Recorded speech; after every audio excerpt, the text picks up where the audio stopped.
Her true story, from Seattle. While in ICU, her kids tried stealing $1.6 million until the bank called. I was folding laundry when the phone rang. That was my life back then. Folding someone else's shirts, packing someone else's lunch, waiting for someone else to need me. The laundry was my daughter's. She had dropped off 3 bags of it the night before because she said her machine was broken. I didn't mind. I never minded. That was the problem. I never minded anything. The phone was on the kitchen counter, next to a cold cup of coffee. I let it ring twice while I finished folding a pillowcase. Then I picked it up. It was the bank, not my local branch, the main office.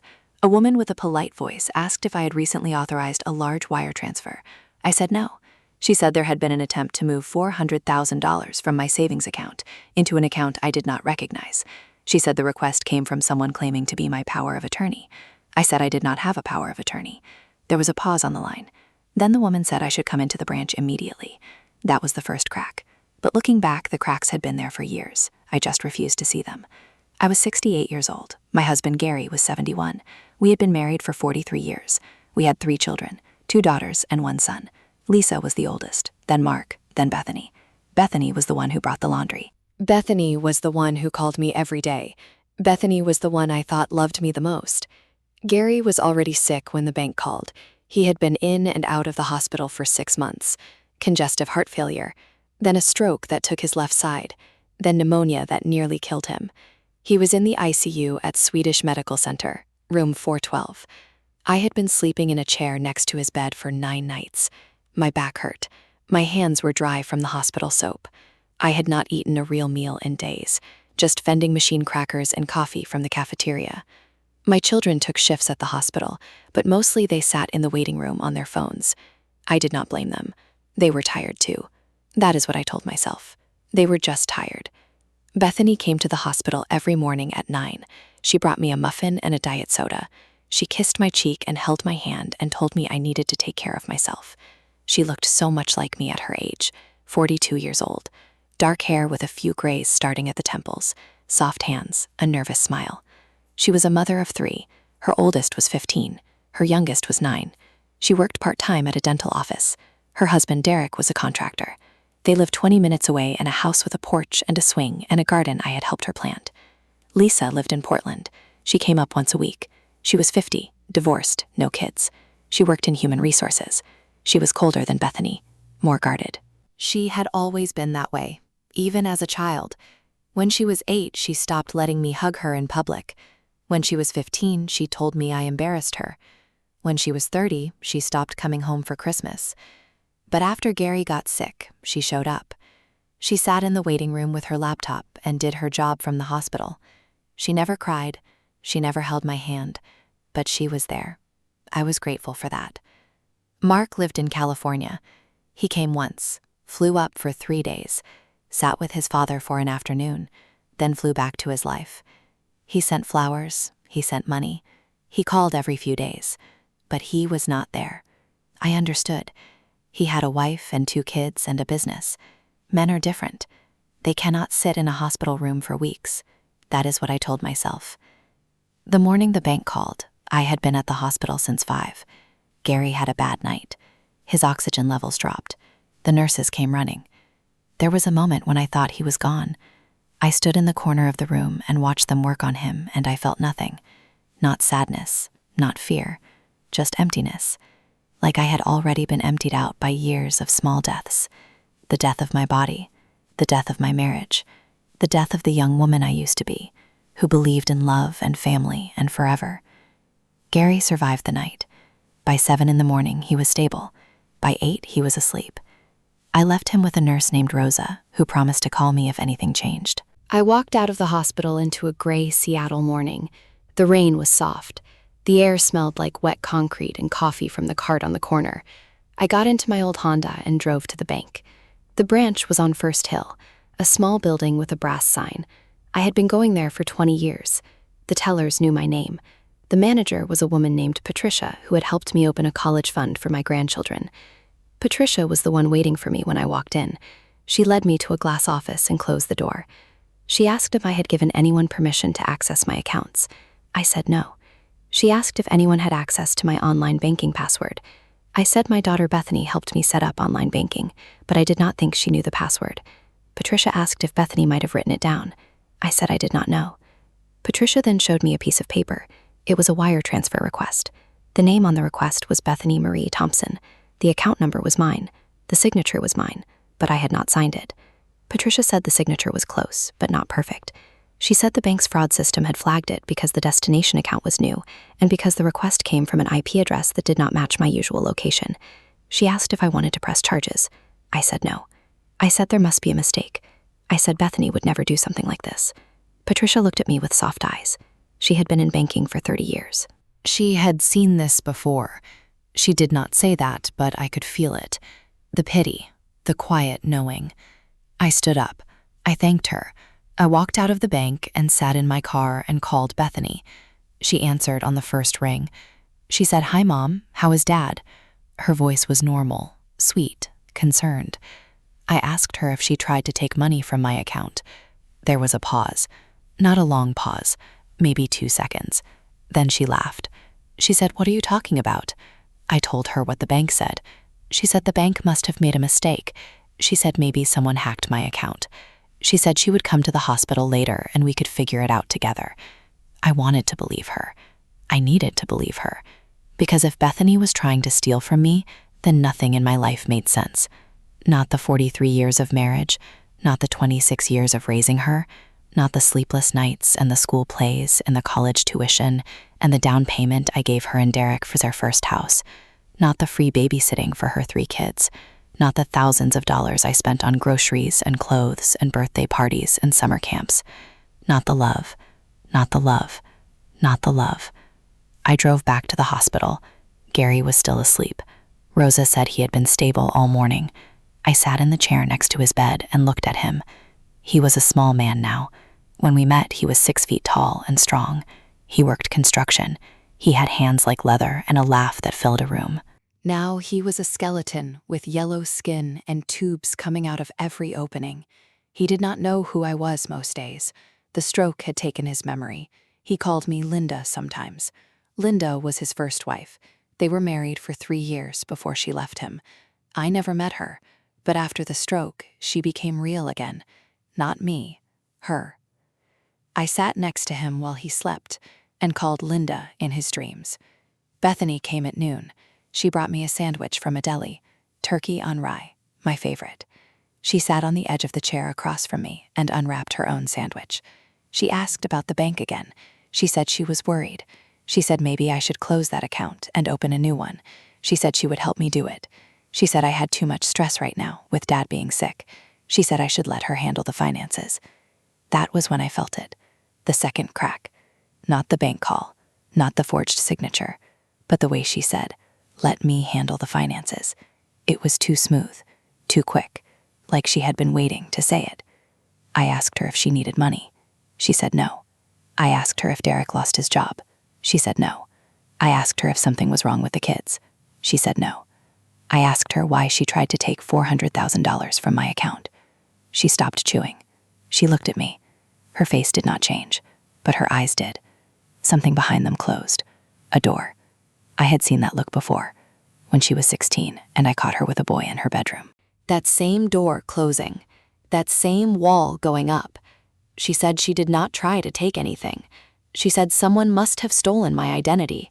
She said I should call the police. She said I should not trust the bank because banks make mistakes. She said all of this while looking at me with the sweetest face, the face of the little girl who used to crawl into my bed after a nightmare, the face of the young woman who cried on my shoulder when her first boyfriend broke her heart, the face of the mother who thanked me for watching her babies so she could go back to work. I believed her.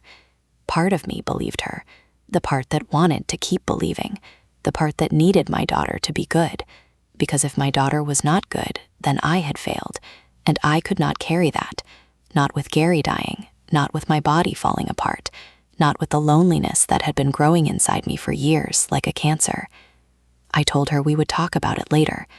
She nodded. She kissed my forehead. She stayed for an hour, then left to pick up her kids from school. I watched her walk down the hospital corridor. She had a good walk, confident, strong. She got that from me. I used to walk like that. before life broke my back. That night, I could not sleep. The chair in Gary's room was not comfortable, but that was not why I was awake. I was awake because my mind would not stop. The bank call played on a loop. Bethany's face played on a loop. The number 400,000 played on a loop. Where did that number come from? Why that amount? Why not all of it? I had more than that. I had almost $1.6 million. That was my life. My inheritance from my mother, my savings from 43 years of working, my retirement, my future, the money I was going to use to take care of Gary and then take care of myself when he was gone. I never told my children exactly how much I had. They knew I was comfortable. They knew my mother left me money when she died, but they did not know the number, or so I thought. The next morning, I called the bank again. I asked Patricia to freeze all my accounts. I asked her to require 2 forms of ID for any withdrawal over $500. I asked her to call me personally if anyone tried to access my money. Patricia said she would. Then she asked me again if I wanted to press charges. I said no, not yet. I spent that day in the hospital watching Gary sleep and thinking about my life. How did I get here? How did I become a woman who slept in a hospital chair while her daughter tried to rob her? I thought about the day I met Gary. I was 25. He was 28. I was working as a secretary at a construction company. He was a foreman. He walked into my office one afternoon with a hard hat in his hand and a smile that made my knees weak. He asked me out for a drink. I said yes. We went to a bar downtown. He ordered whiskey. I ordered wine. We talked until the bar closed. He walked me to my car and kissed me on the cheek. I drove home with my heart pounding. We were married 6 months later. My mother said it was too fast. My father said Gary was a good man. My father was right about some things and wrong about others. Gary was a good man in the beginning. He worked hard. He came home every night. He loved his children. But something changed after 20 years. He became distant, cold. He stopped talking to me. He stopped touching me.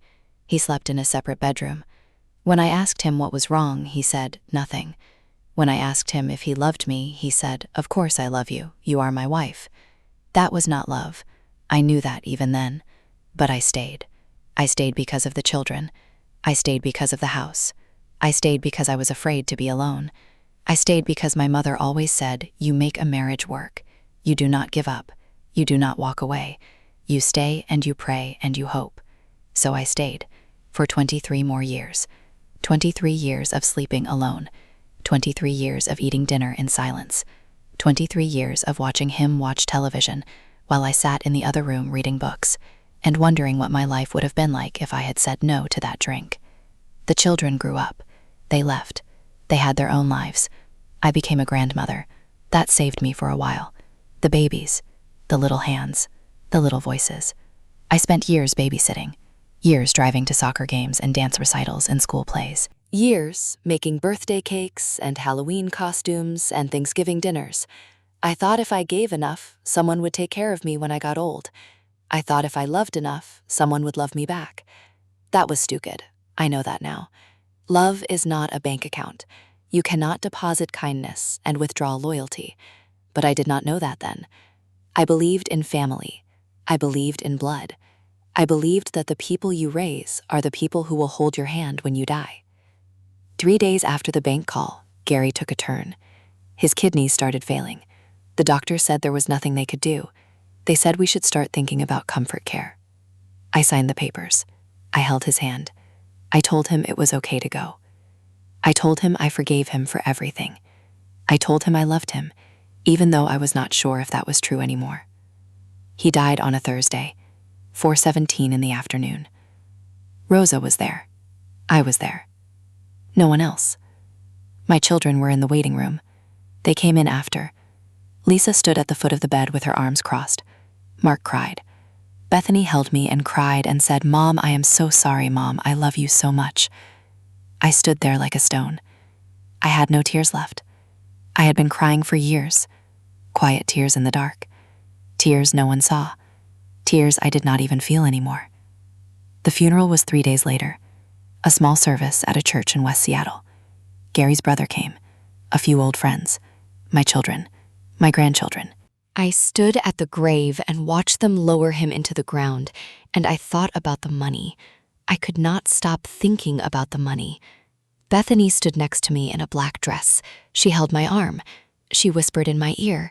She said, "Mom, you do not have to worry about anything. We will take care of you now. We will take care of you now." Those words, those beautiful, poisonous words. I almost laughed. I almost screamed. But I just nodded. I just smiled. I just played the part of the grieving widow, while my daughter plotted against me. 2 weeks after the funeral, I got a call from my accountant. His name was Richard.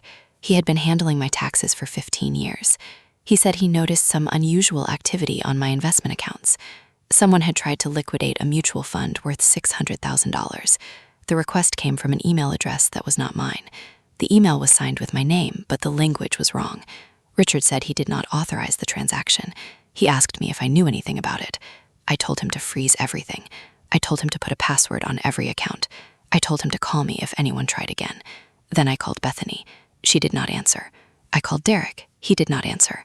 I drove to their house. It was a Tuesday afternoon. The kids were in school. Bethany's car was in the driveway. Derek's truck was in the garage. I rang the doorbell. No answer. I knocked. No answer. I used my key. The key they gave me for emergencies.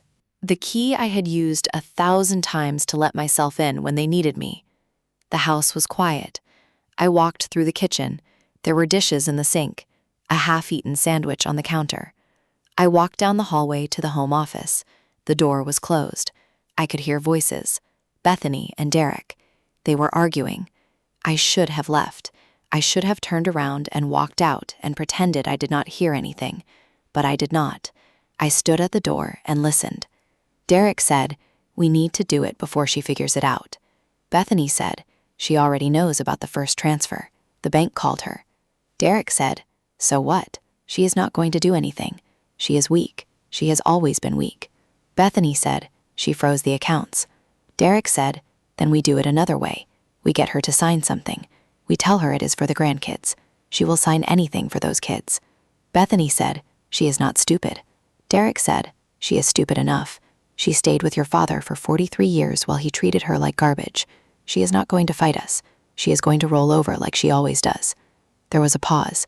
Then Bethany said something that broke me into pieces I did not know I had. She said, "I know. I just wish she would die already.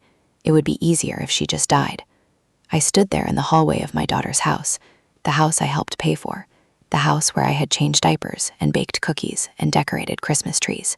I stood there and listened to my daughter wish for my death.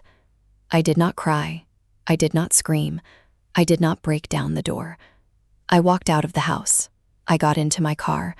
I drove to the cemetery where Gary was buried. I sat on the wet grass next to his grave, and I stared at his name on the stone, and I felt nothing. Not sadness, not anger, not relief. Nothing. Just empty, hollow nothing. Like someone had reached inside me and pulled out everything I was made of. I sat there for 2 hours. The sun went down. The temperature dropped. A groundskeeper came by and asked if I was okay. I said yes. He said the cemetery was closing. I said okay. I drove home to the empty house. The house where Gary and I had lived for 30 years. The house where I raised my children. The house that was too big for one old woman who no one wanted. That night, I called a lawyer, a woman named Catherine. I found her on the internet. She specialized in elder fraud. She answered the phone at 9:30 at night. I told her everything: the bank transfer, the forged signature, the email to my accountant, the conversation I overheard. Catherine listened without interrupting.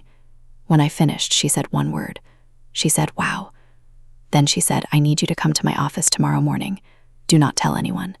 Do not answer any calls from your daughter. Do not let her into your house. Do not sign anything. Do not agree to anything. Do you understand?" I said yes. I did not sleep that night. I sat in my living room in the dark. The house made noises, the creaks and groans of an old building settling. I had always been afraid of those noises when Gary was alive. I would wake him up and ask him to check the windows. Now I sat alone in the dark, and I was not afraid. There is nothing more frightening than the people you love. Ghosts are nothing compared to a child who wants you dead. The next morning I went to Catherine's office. It was in a tall building downtown. Her office had a view of the water. She was a tall woman with gray hair and sharp eyes. She asked me questions for 3 hours. She took notes. She made copies of my bank statements and my investment accounts and my will. She asked me if I had a living trust. I said yes. She asked who the trustee was. I said Bethany. She put her pen down. She looked at me. She said, "You made your daughter the trustee of your entire estate." I said yes. I made her the trustee 5 years ago. Gary was already showing signs of memory loss. I needed someone to manage things if something happened to me. Bethany was the responsible one. Bethany was the one I trusted. Catherine said, "We need to change that immediately." She said we need to remove Bethany as trustee. She said we need to change your will. She said we need to freeze every asset you have. She said we need to file a police report. I said no to the police report. I said I cannot do that to my daughter. I said she is still my daughter. I said I still love her. Catherine looked at me the same way Patricia, the bank manager, looked at me, with pity, with sadness, with the knowledge that I was not ready to face the truth. She said, "We will start with the trust. We will remove her as trustee. We will put someone else in charge. Do you have anyone else you trust?" I thought about Lisa. I thought about Mark. I thought about my sister Carol, who lived in Florida. I did not trust any of them. Not anymore. Not after Bethany. The suspicion had spread like poison. I looked at every person I loved and wondered what they wanted from me. I said, "I do not trust anyone." Catherine said, "Then we will make you the sole trustee. You are still capable. You are still competent. You do not need anyone to manage your money. You have been managing it for 68 years. You can manage it for another 20. That was the first time anyone had told me I was capable. The first time in years. I almost cried, but I did not. I had stopped crying. I do not think I had any tears left. We spent the next week changing every document. Catherine filed paperwork to remove Bethany as trustee. She sent letters to every bank and every investment firm informing them that I was the only authorized person on my accounts. She helped me write a new will, a will that left nothing to Bethany, nothing to Derek, nothing to their children. Not because I did not love my grandchildren. I loved them more than anything. But because any money I gave them would go straight to Bethany and Derek. They would use those children as weapons. I knew that. I had seen it before. I left the house to Lisa and Mark. I left my savings to them. I left my jewelry to Lisa. I left my car to Mark. I left nothing to Bethany. Not a single dollar. Not a single piece of jewelry. Not a single photograph. Nothing. Catherine asked me if I was sure. I said yes. She asked me if I wanted to leave Bethany a small amount, a token, something to show that I still loved her. I said no. She wished me dead. She does not get a token. The hardest part was the grandchildren, Bethany's children. Owen was 15, Chloe was 12, Mia was 9. I had raised those kids. Not literally raised them, but I was there for everything. I picked them up from school when Bethany was working. I took them to the doctor when they were sick. I taught Owen how to tie his shoes. I taught Chloe how to ride a bike. I held Mia when she was born and cried because she was so beautiful. Those children were my heart, and I knew Bethany would take them from me. She did. When she got the letter from Catherine, she called me. She was screaming. She said, "How dare you?" She said, "I am your daughter." She said, "I deserve that money." She said, "I took care of you." She said, "I visited you in the hospital." She said, "I loved you." I listened to her scream. I did not say anything. When she finished, I asked her if she wished I was dead. There was silence, a long silence. Then she said, "What are you talking about?" I told her I heard her in the office.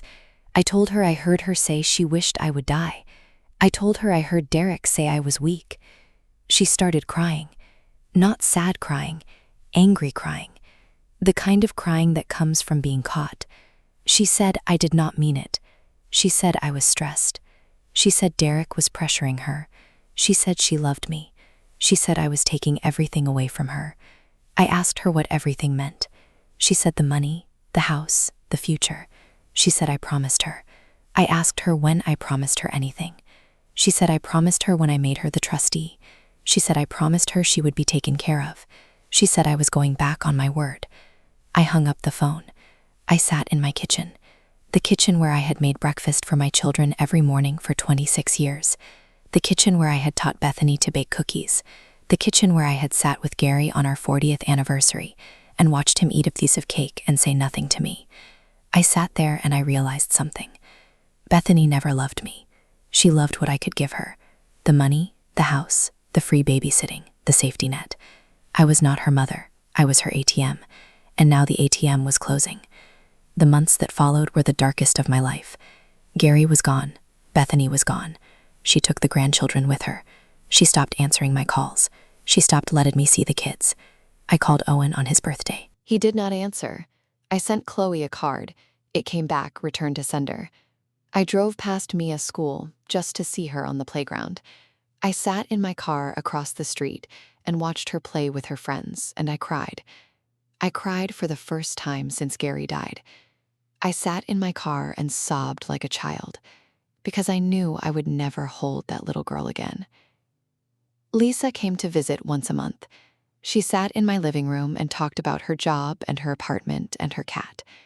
She did not ask about Bethany. She did not ask about the money.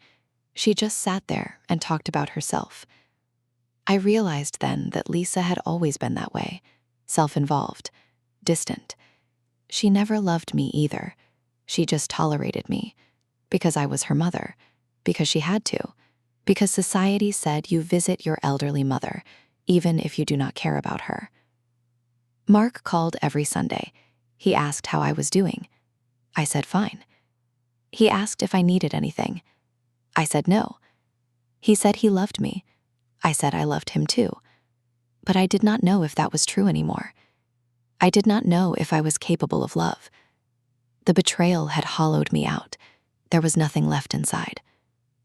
I started going to a therapist, a woman named Dr. Evelyn. She had a small office in Ballard, soft chairs, a box of tissues, a clock that ticked too loud. I sat in her office once a week and told her about my life. She listened. She nodded. She asked questions. She told me I was not crazy.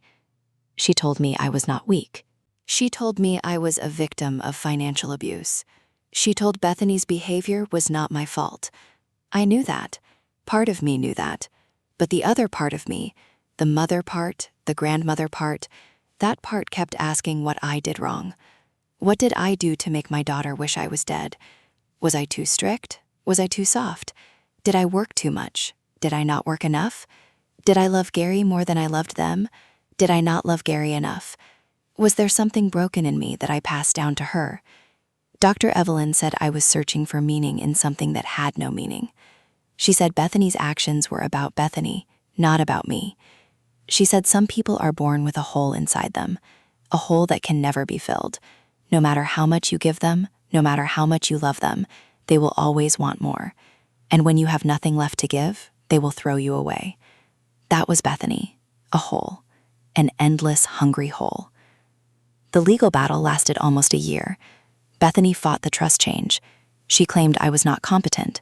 She claimed Gary's illness had affected my judgment. She hired a lawyer, a man with cheap suits and bad teeth. He tried to get my medical records. He tried to get Dr. Evelyn's notes. He tried to paint me as a confused old woman who did not know what she was doing. Catherine fought back. She brought in my doctors. She brought in my bankers. She brought in the fraud report from the first wire transfer. She played the recording of Bethany's phone call where she screamed at me. The judge was a woman named Hernandez. She was about my age. She looked at Bethany with cold eyes. She looked at me with soft eyes. She ruled in my favor. She said I was fully competent. She said Bethany had attempted to commit financial fraud. She said Bethany should consider herself lucky that I was not pressing criminal charges. Bethany stormed out of the courtroom. Derek followed her. They did not look at me. They walked past me like I was a piece of furniture. I sat in the courtroom alone after everyone left. Catherine put her hand on my shoulder. She said, "It is over." I said, "It will never be over." She was right. It is not over. It will never be over. I am 71 years old now. 3 years have passed since Gary died. 3 years since I stood in that hallway and heard my daughter wish for my death. I live alone in the house. The house is too big. The rooms are empty. The walls are quiet. I have a cat now, a gray tabby named Frank. He sleeps on my bed. He follows me from room to room. He is the only one who talks to me. Lisa still visits once a month. She still talks about herself. Mark still calls on Sundays. He still says he loves me. I still say it back. But we both know it is just words, just sounds we make to fill the silence. The grandchildren are gone. Owen is 18 now. He is in college somewhere. I do not know where. Chloe is 15. Mia is 12. I have not seen their faces in 3 years. I do not know what they look like anymore. I do not know if they remember me. I do not know if Bethany tells them I am dead. Sometimes I think that would be easier, for them to believe I am dead than to know the truth, that their mother stole from me, that their mother wished me dead, that their grandmother is still alive, but she might as well be dead for all the difference it makes. I have the money, $1.6 million. It sits in accounts. It grows a little every year. I do not spend it. I do not need it. I have nothing to buy, no one to buy for. I drive a 12-year-old car. I wear clothes from the thrift store. I eat soup and crackers for dinner. The money means nothing. It never meant anything. It was always about the love I gave, the love I thought I would get back, the love that was never there. Sometimes I go to the cemetery. I stand at Gary's grave. I talk to him. I tell him about my week. I tell him about Frank the cat. I tell him about the weather. I do not tell him about Bethany. He would not understand. He did not understand anything in the end. He was just a man who stopped loving me and never told me why. Sometimes I think about leaving, selling the house, moving somewhere warm, Arizona or Florida, somewhere where the sun shines every day and old people sit in rocking chairs and wait to die. But I cannot leave. This is where my children grew up. This is where my grandchildren took their first steps. This is where I was a mother, even if that mother was a lie, even if that mother was just a bank account with legs. I still have the key to Bethany's house. I keep it in a drawer next to my bed. I do not know why. I will never use it, but I cannot throw it away. It is the only thing I have left, a small metal key that opens a door I am not allowed to enter. The phone rang this morning. I let it ring. I was folding laundry, my own laundry this time, a small pile of shirts and socks and underwear. I let the phone ring while I folded. Then I picked it up. It was a wrong number, someone looking for a dental office. I said, "Wrong number," and hung up. I sat down at my kitchen table, the same table where my family ate dinner for 30 years, the same table where Bethany used to sit with her homework and her dreams and her future. I sat there alone. I looked out the window. The rain was falling. It is always falling in Seattle, gray and soft and endless. I am 71 years old. I have 3 children. I have 3 grandchildren. I have a house and a car and $1.6 million. And I have no one to call, no one to hold, no one to love, because love is not a bank account. You cannot deposit kindness and withdraw loyalty, but you can give everything you have, every dollar, every hour, every tear. And at the end of your life, you can sit at a kitchen table in a house full of memories and realize that no one is coming. No one is going to hold your hand. No one is going to say thank you. No one is going to say, "I remember when you were young and strong and beautiful, and I loved you." They will just take and take and take until there is nothing left, and then they will wish you were dead. The laundry is done. The rain is still falling. Frank is sleeping on the couch. I am going to make a cup of coffee and sit in the living room and watch the news. That is my life now. Small things. quiet things. Things that do not hurt. But tonight I will go to bed.